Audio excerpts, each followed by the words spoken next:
लोकसभा में एक कलाकार के द्वारा आपके नेता को हार मिला था। अब कौन कलाकार, कैसा कलाकार, किस तरह का कलाकार? आयोग का जिस तरह से गठन हुआ, तेजस्वी यादव 29 मार्च से मांग कर दिए हैं कि जीजा और मेहरारू आयोग का भी गठन हो जाना चाहिए। चिराग पासवान और मांझी जी पर सीधा निशाना साध रहे हैं, अशोक चौधरी पर निशाना साध रहे हैं। आपकी पार्टी की भूमिका क्या होगी? चिराग मांझी की लगातार तकरार चल रही है। आप बोल रहे एनडीए में ऑल इज वेल है, सीट शेयरिंग को लेकर अभी तक कोई फॉर्मूला तय नहीं हुआ है। तेजस्वी यादव सवाल उठा रहे हैं कि जो जंगल राज की बात सत्ताधारी लोग कर रहे हैं, अब वो जंगल राज नहीं दिख रहा है।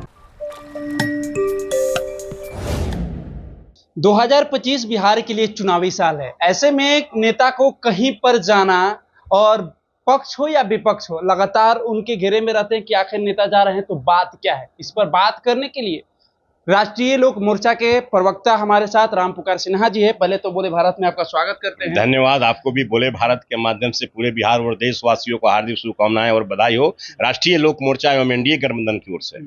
अच्छा, एनडीए की तरफ से दे रहे हैं। एनडीए में ऑल इज वेल है सर? एनडीए में ऑल इज वेल है। एनडीए पूरी तरह से इंटेक्ट है, कहीं कोई दिक्कत नहीं है।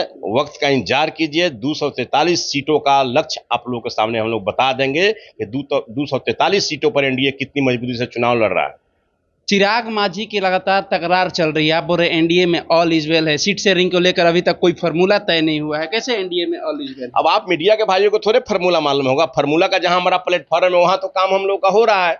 अभी पब्लिक डोमेन में थोड़े बताएंगे। जब जिस दिन हम लोग को अनाउंस करना होगा, हमारे पांचों पार्टी के राष्ट्रीय अध्यक्ष बैठेंगे और घोषणा करेंगे कि बिहार के 243 सीटों पर कहां कहां कौन लोग लड़ेंगे। लेकिन इस तरह आपको मैं बता देना चाहता हूं आपके बोले भारत के माध्यम से कि बिहार के 243 सीटों पर एनडीए चुनाव लड़ेगा, कोई पार्टी चुनाव नहीं लड़ेगा, एनडीए चुनाव लड़ेगा।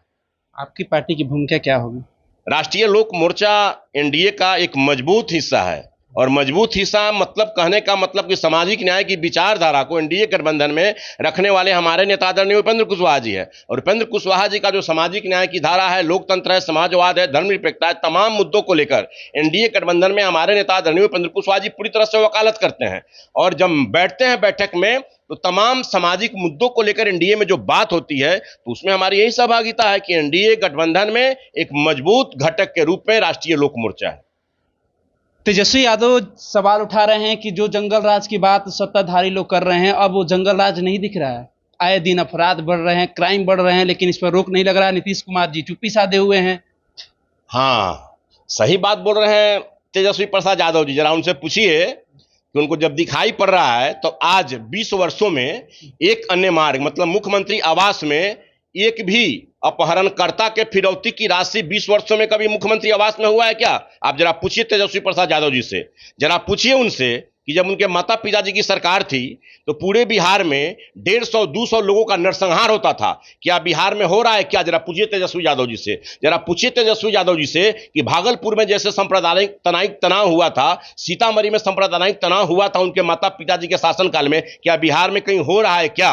मैं तेजस्वी यादव जी से आपके बोले भारत के माध्यम से मैं पूछना चाहता हूं कि तेजस्वी प्रसाद यादव जी जरा चश्मा उतारिए और चश्मा उतार कर तब किसी सरकार का एनालिसिस कीजिए। किसी के प्रेशर में आकर कुछ बोल देना ये कहीं भी मुनासिब नहीं है। आयोग का जिस तरह से गठन हुआ, तेजस्वी यादव 29 मार्च से मांग कर दिए हैं कि जीजा और मेहरारू आयोग का भी गठन हो जाना चाहिए। चिराग पासवान और मांझी जी पर सीधा निशाना साध रहे हैं, अशोक चौधरी पर निशाना साध रहे हैं। आप लोग परिवारवाद को लेकर तेजस्वी यादव को घेराव करते हैं। उनको दिखाई नहीं पड़ रहा है कि हमारे पार्टी से एक साधारण कार्यकर्ता अंगद कुशवाहा को आयोग में रखा गया है। हेमराज राम जैसे चंपारण के एक महादलित परिवार का लड़का आयोग में रखा गया है। अगर एग्जाम्पल देने लगूंगा ना तो उनकी सारी बोलती बंद हो जाएगी तेजस्वी प्रसाद यादव जी के। तेजस्वी प्रसाद यादव जी के घर में देखिए, लालू प्रसाद यादव जी, श्रीमती राबड़ी देवी जी, तेज प्रताप यादव जी, उसके बाद में तेजस्वी यादव जी, मीसा भारती जी, रोहिणी आचार्य जी, साधु यादव जी, सुभाष यादव जी। अब तो सुनने में आ रहा है कि तेजस्वी जी की पत्नी भी चुनाव लड़ने जा रही है। कितना देखिए, जिसका घर शीशे का हो वो दूसरे पर पत्थर नहीं फेंका करते हैं। मैं बताना चाहता हूं, अब वो किशोर कुणाल जी के पुत्र के बारे में बोल रहे हैं, सायन कुणाल जी के बारे में। शायद किशोर कुणाल जी के इतिहास को जाने तेजस्वी प्रसाद यादव जी, तब किसी के बारे में कहीं कोई बोलना चाहिए। जीजा पर भी बोल रहे हैं, मांझी के जीजा शामिल हुए। अब देखिए, अब संगठन में जो कोई काम कर रहा है, संगठन में कोई काम कर रहा है, जिसको एमएलए का चुनाव नहीं लड़ना है, जिसको एमपी नहीं लड़ना है, तो बिहार सरकार में आयोग के माध्यम से उसको एडजस्टमेंट करना है। अब दिन भर कोई काम करेगा तो पार्टी में तो उसकी मजदूरी मिलनी चाहिए। हमारे पार्टी में एक साधारण कार्यकर्ता को आयोग में बनाया गया है, तो एग्जाम्पल दीजिए ना कि उपेंद्र कुशवाहा जी की पार्टी राष्ट्रीय लोक मोर्चा का एक कार्यकर्ता को आयोग में रखा गया है। तो उनको ये दिखाई नहीं पड़ रहा है। जनता दल यू में उनको बता दीजिए जरा कि हेमराज राम एक साधारण कार्यकर्ता, हम लोग के साथ बैठने वाला आदमी, प्रवक्ता, पूरे बिहार में हम लोग के साथ घुमा है, वह व्यक्ति आज आयोग का मेंबर बना है। तो इसलिए कहने के लिए कुछ है, पूरी पारदर्शिता से काम हो रही है और हमारा एनडीए गठबंधन पूरी तरह से निष्पक्ष होकर काम कर रहा है। जिस तरह से लोकसभा में एक कलाकार के द्वारा आपके नेता को हार मिला था, ये सभी आपको भी याद होगा। क्या 2025 में मांग क्या रहेगी एनडीए से? सीट को लेकर कितनी मांग है? अब कौन कलाकार, कैसा कलाकार, किस तरह का कलाकार, उसका चर्चा हम क्यों करें? हमारे नेता बीजेपी के सदस्य, अरे छोड़िए, जब सदस्य तब थे, आज कोई कुछ नहीं है, इसलिए मैं किसी का नाम लेना नहीं चाहता हूं।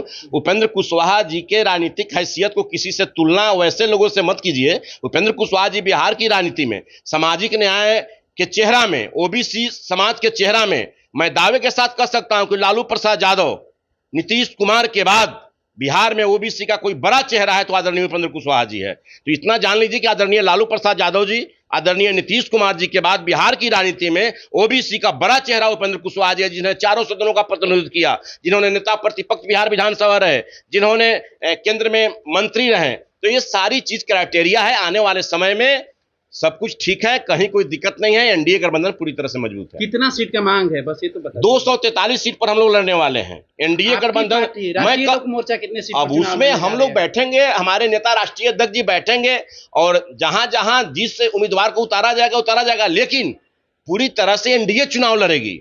इतना जान लीजिए, इस बार बिहार में कोई पार्टी चुनाव नहीं लड़ेगा, एनडीए चुनाव लड़ेगा, जिसमें भारतीय जनता पार्टी के लोग भी रहेंगे, राष्ट्रीय लोक मोर्चा के लोग भी रहेंगे, जनता दल यू के लोग भी रहेंगे, जिसमें हिंदुस्तानी अवाम मोर्चा के लोग भी रहेंगे और जिसमें लोक जनशक्ति पार्टी रामविलास के भी लोग रहेंगे।